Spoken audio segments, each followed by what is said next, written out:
And welcome to another edition of Italian Soccer Fanatics. My name is Gina Bucci. We have a lot of exciting matches to get through this evening. And our special guest this evening is actor, producer, and foosball champion Adam Reid. Table soccer. Table soccer? Table soccer. Jitoni. Let's just call it. Yeah, you know, we're in Toronto, so we might as well say Jitoni. Yeah.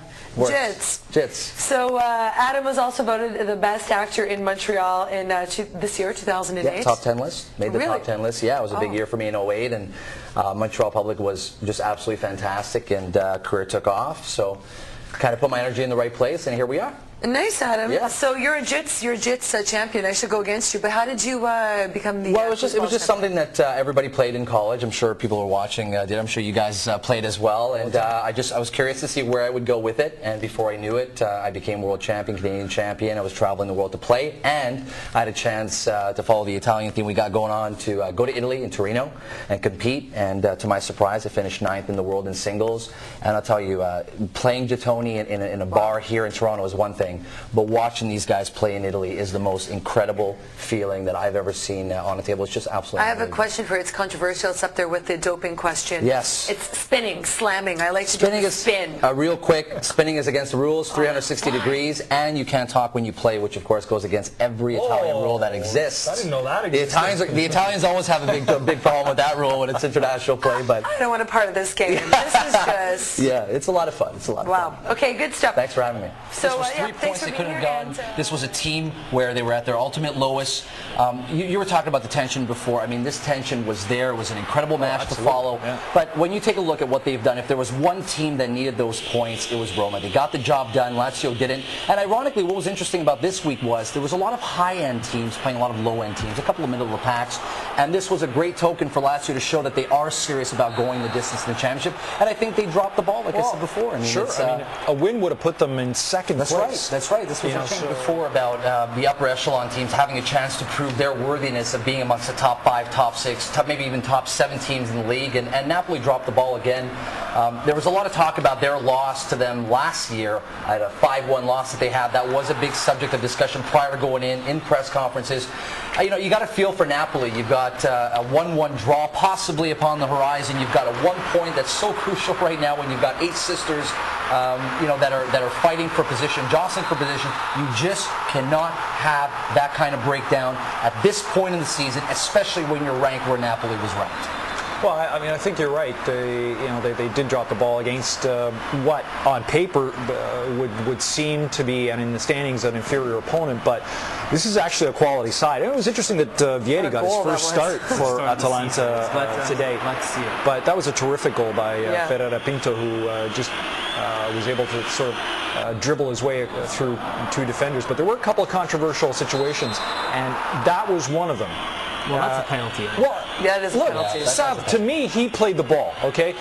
And as long as you're getting the ball first and the player is falling over you, that's not a foul to me.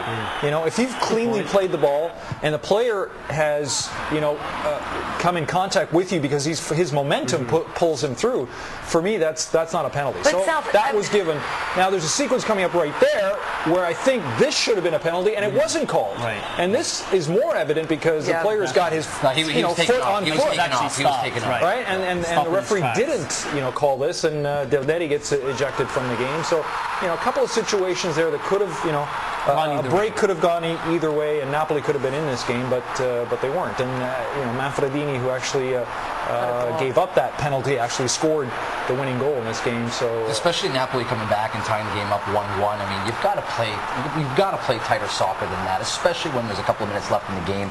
You're in a halfway point of the season. I mean, you're talking about every single point that you've got is important. Yeah. And they just didn't deliver the goods, in my opinion, and that's frustrating. Totally. To give up 2 goals at the 89th and 91st minute. And when you've worked so hard to go on and get that point, right? Because it was 1-0 for them, so they came back 1-1. And welcome back to Italian Soccer Fanatics. I'm Gina Bucci. Our special guest tonight is Adam Reid. Adam, thank you for coming. Thank you very much. Adam is an actor in Montreal and a producer as well, I understand. Yeah. Can you tell us about a couple of projects you have coming up? Yeah, I'm working on a brand new project called What's Cooking. It's on the W Network. I'm very excited about that. Produced by ABX STUDIO as well as sponsored by Kraft. So I'm very excited to be working with them, a culinary correspondent. So I have a chance of traveling across Canada and meeting people that are passionate about food. And you know, there's so many things that are coming my way right now that I'm kind of just juggling it as it comes, and very excited and very appreciative of the support that Montreal's been giving me and the whole country's been giving me. And I have a documentary coming up as well. I'm very excited about table soccer, of course. Fantastic. I have an all-star team that's working on a brand new project called Possibly Twisted Goals, and it's about my story, my acting, and as well as going to Germany for the World Cup and following this team and finding out what it means to be a professional table soccer player. Because I think That seems like a foul. Again, I mean, I think Kiev actually started this game really determined to get a result. I thought they were the better team in the first 10 minutes. They were very, very even the first half determined. They were aggressive.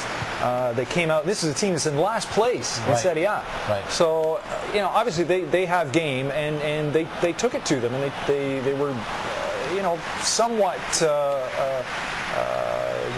tough to push back, and I thought Milan had a fair amount of trouble with them. I was talking about earlier about Lazio about being the most explosive offense, having 1.9 goals per game. AC Milan is hands down one of the most technical teams in this league. It was exciting to watch, considering the fact that they're not even a full healthy team yet.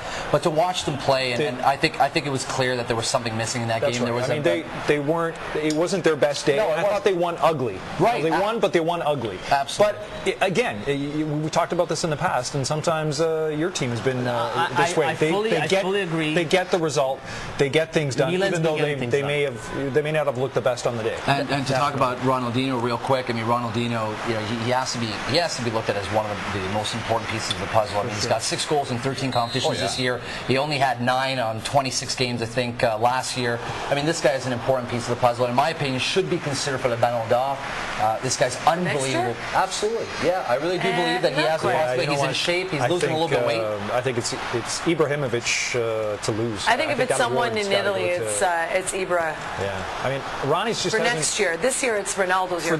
For this year, I mean, I just don't think he's been consistent. Obviously, he had you know, he didn't have much of a year at Barcelona, so that's going to count towards the award this year. But potentially, if he keeps up what he's doing now through the course of the season, both in the league and the UEFA Cup, he's got a shot. Sure. On the white snow on the pitch. Then we have a problem with my Palermo players, who we'll be showing in just a minute. Our special guest today is Adam Reid. Adam, thank you for coming. Hey, thank you for having me. I really appreciate it. And Adam's a big soccer fan. You like Inter? Yeah. They're your favorite team? Yeah, they're looking real good. I always judge the quality of a team when they're on top, how long they stay, and how much money they spend. Huh? How much money they spend as well. That's why I'm a Yankees fan as well. But the size of their budget. Right? Yeah. But you know what? Inter is showing, you know, the possibility of repeating. I mean, these guys are the defending champions. They're not taking anybody for granted. They're playing real good soccer right now. And what's, you know, Lazio didn't get it done against Roma. Udinese didn't get it done against Regina, sorry. And then, of course, Napoli didn't get it done against Atalanta. Inter went in, got their points. They're out. They've got the mental barrier of getting that extra 3 points. And I'm pretty satisfied with their performance of what they did today. I'm liking what Adam wants to say. I have to disagree. I have to disagree because I think this team, without Ibra, doesn't go anywhere. Ibrahimovic is, you know, is the number one. He's the dominant player. But why is it that every time a team sees success, or in any professional sport, you've got a guy who's doing well, you've got a soccer player who's playing not only to the full of his potential, but even more than that, and here we are criticizing that a team is not that team if that player is not there. Why not look at the big picture and say that they don't have Adriano playing, this could be a better team than what they are right now? Because I think that the depth is there, and I think that Mourinho will just change the tactics. He'll have to create a more offense-minded team. I would choose to have a balanced offense, you know, having a Pandev and a Zarate putting up 12 of my 21 goals for Lazio over one player always. I will always have that kind of offense, and I always want to have that kind of offense. But that's not the case, right? No, it's not. But what we do have is we have an amazing soccer player who's playing great soccer, and he is winning games, and he is doing his job, and cross our fingers he doesn't get injured. And if he doesn't, Inter Milan is a force to be reckoned with. Watch out for this team. They're really strong. Adam, again, thanks for coming back. Thanks for having me. Look forward to coming back. Yeah, we will see you next week, Sav. Again, thanks for coming. Are you coming next week? I would like to come next week. Sure. I think the fans would like me back. I wasn't too hard on you. Sav wants support for Inter.